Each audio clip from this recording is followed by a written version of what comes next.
Hey y'all, welcome back to Who Let the Kids Out. Today we're talking curriculum.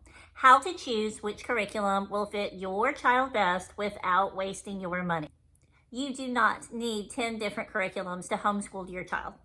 As a matter of fact, when I first began our homeschooling journey, when my kids were littles, we chose the same curriculum for all three. I chose different levels, but it was best for our family needs and it was best for our budget.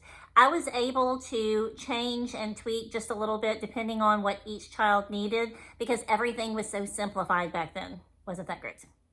First, you need to know what is your child's learning style. We all have a learning style. Do you learn best listening audibly? Do you learn best reading? Are you a visual learner? Do you learn best with a blend of both? Or are you a kinesthetic learner, more hands-on? That's going to be very important for you to know about your child. Once you know that, then you can start shopping. Start looking for curriculum with those learning styles in mind. Yes, you can find a curriculum for each learning style, even math. Then decide your homeschool style. What is your homeschooling style? Today we have many more choices than we've ever had before for our children's education.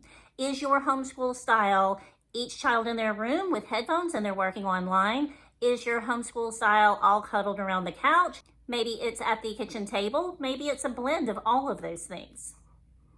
Maybe your child is not at home while they're being homeschooled. We'll get into that a little bit later, but there are micro schools and hybrid programs that are available that look like you dropping them off in a uniform to school, but they are homeschooled. So what is your homeschool style? What are you prepared to invest in your family? Time, effort, and money. Start with just your core subjects. Start with math and ELA. What is best for your child for math? What is best for your child for ELA?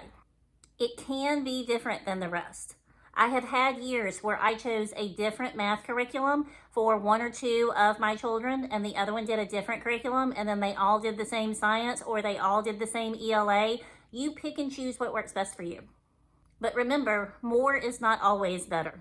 If you have something already, start with that. See if that will work.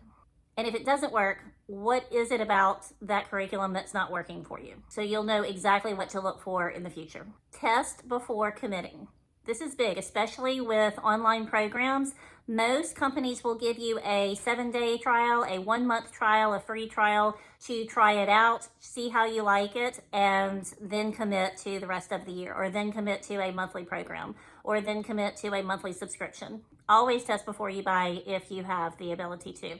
If you know someone who is using that curriculum, ask them to flip through it and check it out. See what their children have done already, see the work that they've done so far, see the work that they haven't done yet.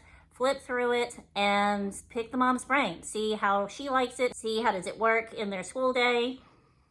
Will it fit your style? What not to do. Do not impulse buy. That offer will still be around. Sleep on it. And don't make impulse decisions. Before you purchase, make sure, does it align with your child's learning style and does it align with your homeschool teaching style? Don't copy influencers blindly. There's a lot of homeschoolers online that love to tell you all about their new homeschooling and their beautiful unboxing, and they want to share everything and they want you to use their code, and that's great. That's a great opportunity for you to find out more about the different curriculums that you have to choose from. But just don't blindly follow and assume that that's going to be the best fit for your family. If you'd like to see one of my videos with our curriculum in action, you can check it out right here. I hope you have a great day. Let me know if you have any questions below, and I'll see you next time. Bye-bye.